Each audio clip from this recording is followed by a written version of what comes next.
Voilà, bonjour chers internautes, bonjour à tous ceux qui me suivent. Vous savez qu'aujourd'hui, je suis inspiré ou bien j'ai observé une situation désastreuse que vivent nos populations depuis quelques jours, des familles qui souffrent très profondément par rapport à l'accident qui s'est passé ici à Gormad, à Saint-Louis du Sénégal.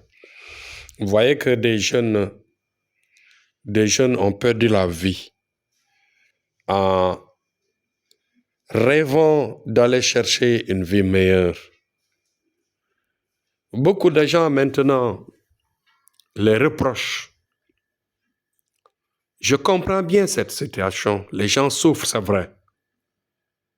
C'est une réalité. Beaucoup de gens souffrent, beaucoup de familles souffrent de cette déception, de cet accident, de ce naufrage. Parce que des jeunes qui allaient chercher une vie meilleure vers l'Europe et qui ont été retournés par le vent violent des océans sont atterris, ont atterri ici à Saint-Louis sur nos rives et malheureusement ils ont fait naufrage et tout le monde est tombé. Et malheureusement, il y a beaucoup parmi eux, des dizaines qui ont disparu, d'autres, une vingtaine, et qui sont complètement décomposés. Excusez-moi du terme, mais c'est ça qui s'est passé. Ils allaient chercher une vie meilleure vers l'Europe. Les gens les reprochent. Mais si on se met à leur place,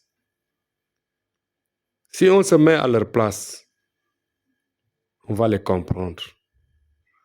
Parce que beaucoup parmi leurs connaissances, parmi les gens qu'ils vivaient avec, ont eu la chance de passer. Beaucoup d'autres ont été l'appât des requins et des poissons en mer. Mais cela est toujours attirant. Le voyage, le rêve les attire. Parce que dans nos pays, vous voyez, on ne peut pas avoir carrément ce que l'on veut. Parmi eux, ne dites pas que ce sont des petits, des jeunes comme ça. Non, parmi eux, il y a des gens de 35 ans, voire plus. Il y a des gens de 35 ans, 34 ans, 36 ans, 38 ans, qui ont dépassé 25 ans. Parmi eux, il y a beaucoup de jeunes, beaucoup de gens qui ont dépassé la vingtaine, même la trentaine. Donc, cela ne veut pas dire que beaucoup d'entre eux n'ont pas de travail. Parmi eux, il y a beaucoup qui ont du travail. Mais ils ont du travail, mais le travail ne les suffit pas parce que tout simplement, les revenus ne sont pas, comment dirais-je, à la base normale pour les satisfaire à fonder un foyer, à nourrir des enfants, à nourrir une femme, à épouser une bonne femme, etc. Donc, cela veut dire que ils se débrouillent. C'est des débrouillards qui sont là. Parce que même pour aller voyager, ce voyage-là qu'on appelle ce voyage clandestin, ce voyage irrégulier que l'on fait à travers l'océan, même ce voyage-là pour le faire, ça demande un peu de sous, ça demande de l'argent. Donc, c'était des gens qui étaient là, des gens qui travaillaient, qui avaient des revenus dans leur pays, qui gagnaient leur vie, mais ils savent qu'ils n'ont pas encore de femmes, ou bien ceux qui ont, par exemple, une petite famille, ne peuvent même pas atteindre les deux bouts pour nourrir correctement leurs femmes, habiller leurs enfants, les mettre dans des conditions, les meilleures conditions. Et étant très, très courageux, ils ont affronté la mer. C'est ça qu'il faut comprendre. Cela ne veut pas dire que le pays n'a pas de travail. Le pays n'a pas de travail. Les jeunes, c'est des fous. Les jeunes là, ils ne réfléchissent pas. Les parents ont une part de responsabilité. Quel parent peut retenir, c'est-à-dire le jeune qui va aller à l'aventure, qui va aller à ce rêve d'aller en Europe pour une vie meilleure. Quel est le parent qui va me dire quel est le parent qui peut retenir ce jeune qui a soif d'atterrir sur les rives européennes et de gagner sa vie pour avoir une vie meilleure? Personne. Donc, il faut qu'on les comprenne. Dans nos pays, il y a du travail. Il y a de petits travaux qu'on peut faire. Mais ces petits travaux-là ne peuvent pas, par exemple, nous nourrir et nous permettre à ces jeunes-là de fonder un foyer, avoir leur dignité et d'évoluer. Parmi eux, il y a des gens qui ont la chance d'avoir des parents qui ont de gros commerces et des activités qui ont duré, des activités qui ont un niveau un peu élevé. Ces gens-là ont la chance de rester ou bien d'aller, par exemple, demander le visa. Mais ces jeunes-là, ils ne peuvent pas aller demander des visas. Parce que les visas qu'ils demandent, ces jeunes-là qui ont, par exemple, 200 000, 300 000, 150 000 pour aller traverser l'océan, s'ils mettaient ça pour demander les visas, les ambassades vont prendre leur argent et ne leur donnent pas. Parmi 100 personnes, 200 personnes peuvent demander. Il n'y a que 3 ou 4 qui vont avoir le visa. Et le reste ne seront pas remboursés. Et ça va prendre du temps. Demande de visa, ça prend beaucoup de temps.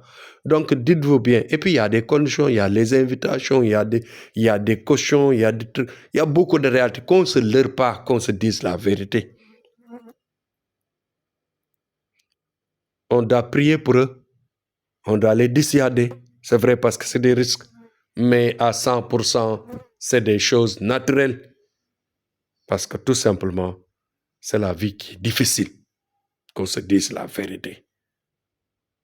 Nous qui travaillons, qui sommes marabouts, nous savons bien ce qui se passe. On n'encourage jamais les jeunes à aller traverser la mer pour aller en Europe. Mais nous savons les réalités qui se passent. Et ces gens-là, ces jeunes-là ne sont pas des fous. Et ils ne sont pas pauvres. Ils ont le peu qu'ils ont investi pour partir. Mais ils savent qu'avec ce peu-là, ils ne peuvent pas, avec ce peu-là, fonder un foyer, avoir leur dignité et rester dans leur pays. Parce qu'il y a des humiliations par ici, il y a des concurrences dans les familles, des voisinages, des camarades d'enfance qui ont réussi, par exemple, dans les études, qui ont voyagé, qui sont revenus, etc. Donc, il faut se mettre à leur place. Priez pour ces gens-là. Encourageons-les à rester peut-être, mais pas les reprocher, mais jamais leur dire du mal, ni de dire ça, dire du mal à leurs parents. Même si l'État a une part de responsabilité, il faut qu'on comprenne ces jeunes-là. Mais cela existe dans tous les pays du monde. Mais cela veut dire tout simplement, c'était mon message aujourd'hui, d'encourager tous et aussi de dire que les chances se diffèrent, les chances se boostent à partir de la prière que Dieu a descendue sur terre. Les secrets de prière que nous détenons, par exemple, peuvent gagner de leur part dans la vie, peuvent aider les gens comme les bagues magiques, les trucs. C'est des investissements. Voilà, c'est des investissements parce que même le cadenas, il y a des jeunes qui ont réussi avec le cadenas à épouser, à avoir des femmes, à avoir des garçons, des maris, etc. Avec dignité parce que tout simplement, si on n'a pas les moyens, on ne peut pas épouser certaines familles. On ne peut pas avoir dans certaines familles leurs enfants, leurs filles. Ah bon, ça, il faut le savoir quand on est vraiment un jeune moyen ou bien pauvre, on ne peut pas aller dans une famille riche et épouser là-bas. On ne peut pas épouser celle que l'on veut dans son cœur, dans son propre cœur. Donc voilà le message que je voulais passer. Et je demande courage à tous. Tiana Amadou est là pour la prière, pour les conseils. Et Inch'Allah, Rabbi, j'aiderai tous les jeunes qui me feront face, qui taperont à ma porte pour demander de l'aide, pour demander de la prière, pour les aider à vraiment gagner leur vie ici au Sénégal avec dignité et avec leur puissance de richesse et de protection. Je suis là, je suis capable de vous aider dans tous les sens. C'était Tiana Amadou. Inch'Allah, jusqu'à demain. Courage à tous.